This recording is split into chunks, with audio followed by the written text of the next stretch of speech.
Hey y'all, today I'm doing something new. I'm doing a software review. This is my very first ever software review. I think it's important as a bedroom producer to make other producers aware of the gear and software that's on the market. Some of it's really, really good and some of it's not so good. Let's talk about this.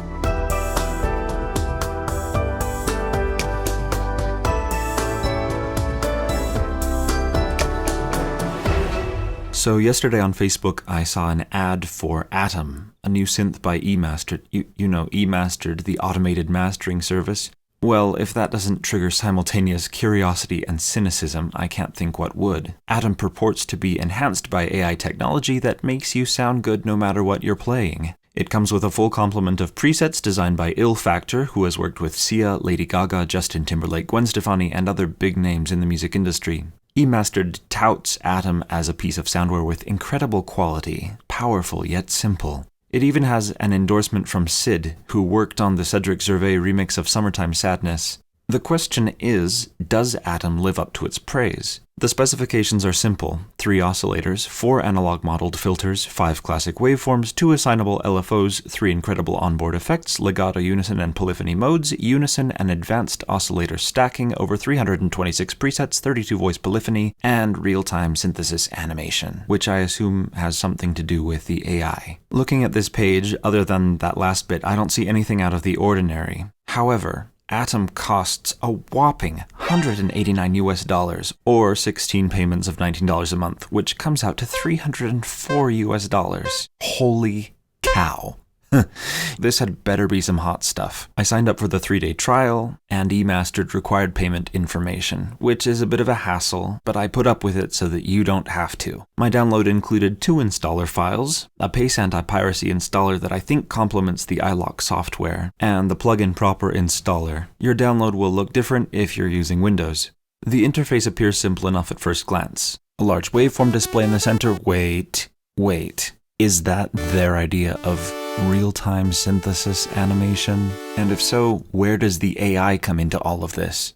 Okay, well, let's move on. On the top bar, preset navigation by category, save button, master volume, and some basic settings.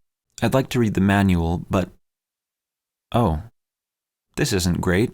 So I have to issue a correction. When I first recorded the video, you got a 404 error from clicking the help button. That's been resolved, but the help section is sadly lacking. It's hardly a manual by anyone's standard. LFOs on the left, modulation envelopes on the right. 3 oscillator sections, and below that, voicing controls and effects. Initializing on sawtooth, we have sine, triangle, saw, square, and noise. One big thing I'd like to call attention to is the lack of pulse width control on the square wave. Let's return to saw. Coarse pitch up and down 3 octaves. And fine pitch 1 semitone. We also have high cut and low cut, non-resonant filters. Meh. This is not so good. We have zippering artifacts, very common in synth filters. We're also lacking drive control.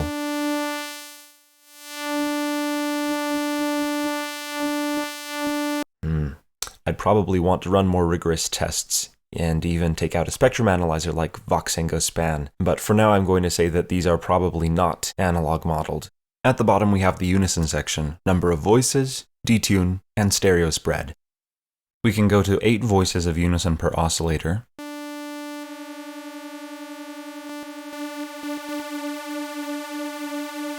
Detune is self-explanatory.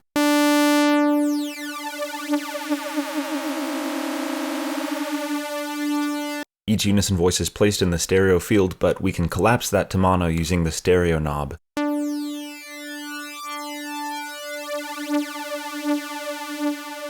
Every unison voice resets on trigger on, which means that you're always going to get those pew, pew artifacts.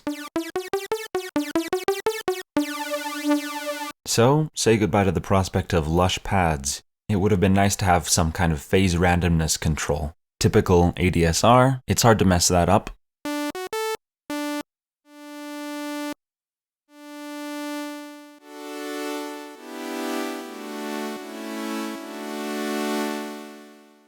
Let's look at the voicing section. We have glide,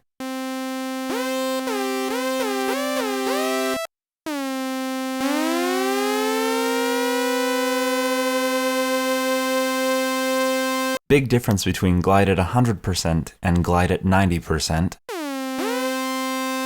I think it would be more useful to display this in milliseconds instead of a percentage. Polyphony up to 32 voices. The mono switch automatically engages when you take it all the way down to 1.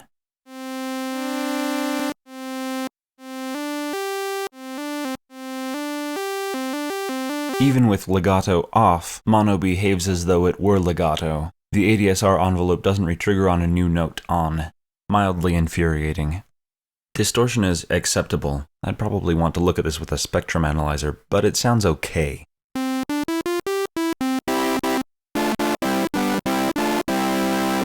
The master filter section has high and low pass filters, 12 or 24 decibels per octave, with drive control.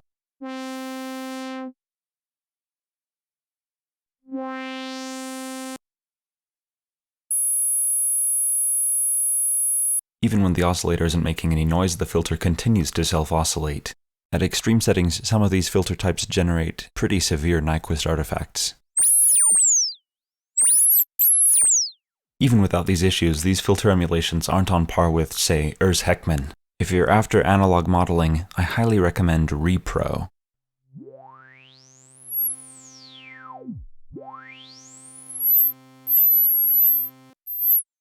And a pretty basic delay and reverb.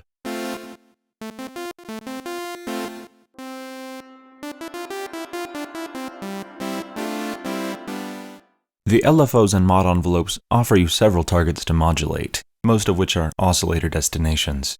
The Atom website talks about straightforward drag-and-drop routing, which I expected to be something along the lines of Serum's modulation system. However, it was not to be found nor figured out, and there wasn't even an entry for it on the help page. So far, Atom has been an enormous disappointment.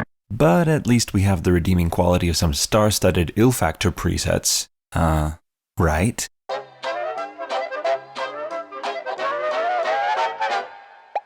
Atom is a disappointment on every level so far. The review process has been a Herculean effort, a test of patience the likes of which I have not had in a long while. But I am bound and determined to finish this review, and that includes preset demonstrations.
I was frustrated by the weird nature of this preset. If I held keys down and then pressed new keys, every held key would re-trigger when I pressed another one. And then I realized why. This patch was programmed using the master filter. The mod envelope in this patch is modulating the master filter, not the oscillator filters. Basically, every patch that uses the filter is programmed in this way.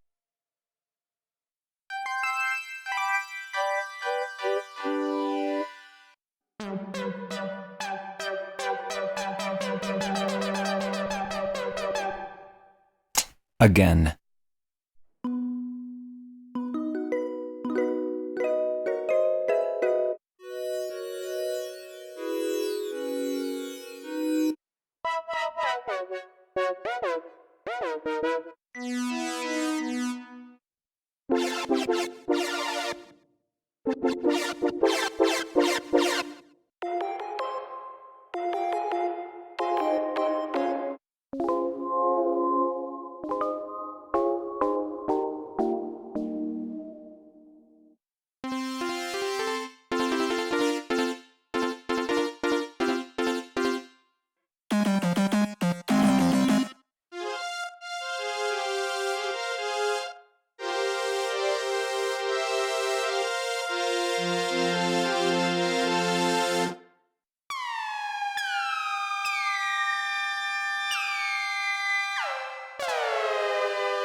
I keep getting this click, and I can't get rid of it.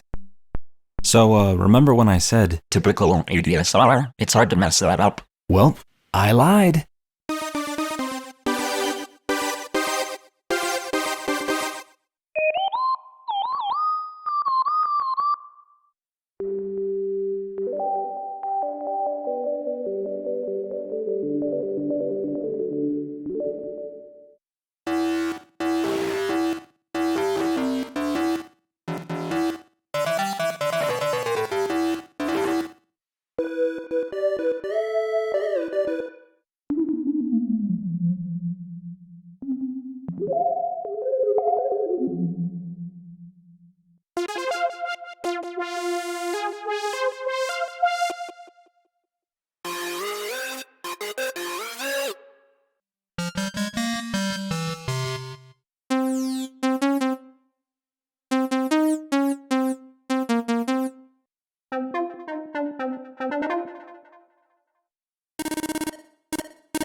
Basically, all of the pads are just Revenge of the monophonic master filter. This isn't just a small oversight. This is severe negligence, especially for a plugin that costs almost $200.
I've never felt so drained going through and demoing presets on a synth before. A lot of the tones sound 80s-like they could have come off of the Casio CZ, but they're missing something. There are hosts of different synth plugins on the market that do what Atom does, but better. The so-called AI was its biggest selling point, and I wasn't able to perceive just by playing through the presets what the AI was doing. The A-list names involved in the Atom project is simultaneously disconcerting and disappointing. Programming was done by Attila Fodor, or Fine Cut Bodies, a known and respected sound designer. Illfactor supposedly contributed the presets, but after listening to them, I barely believe it myself. Even the endorsement from Sid rings patently false. Perhaps my incredulity at the prospect of ghost-written content and falsified endorsements belies a certain small-town naivete, but I'm from Utah, and when we do something, we do it well. The long and the short of it, don't spend your money. Seriously, there are so many uncomplicated synths that will get you great sound at low cost, and even free things. PG8X, Synth 1, Cobalt, if you want something cheap and plasticky like Atom, but free. The moral of the story? Oh, be wise. What can I say more? If you like this video, give it a thumbs up, subscribe to my channel, ring the bell for notifications, maybe even share this with all your friends. If you didn't like it, let me know why in the comments, and I'll be sure to mock your bad grammar. Thank you, and good night.